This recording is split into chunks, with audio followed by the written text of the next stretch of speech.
Un any més, el trofeu de Vitlla, ciutat de Viladecans, s'ha celebrat dins el context de la Festa Major. S'hi han enfrontat 4 equips, 3 de locals i el COP del barri del Carmel de Barcelona, que ha estat el guanyador. El COP amb 361 punts. La regidora d'Esports, Pepita Miret, ha fet entrega dels premis i ha destacat la importància de les bitlles catalanes per la ciutat. Nosaltres ens en sentim molt orgullosos, una perquè s'ha recuperat un esport molt tradicional i l'altra perquè la veritat que el club ho fa molt bé i tira endavant això, un esport molt important per a la nostra ciutat. La popularitat creixent d'aquest esport i el canvi de data respecte a d'altres edicions han minvat una mica la participació en el torneig.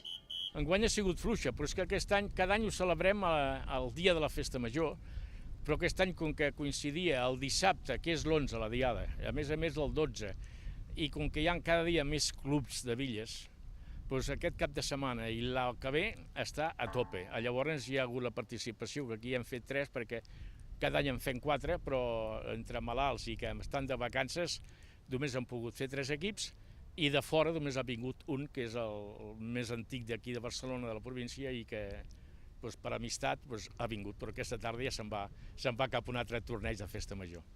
El trofeu de Vitlla, ciutat de Viladecans d'enguany, ha inclòs una tirada especial per contribuir a la campanya de Viladecans Solidària per ajudar Haití.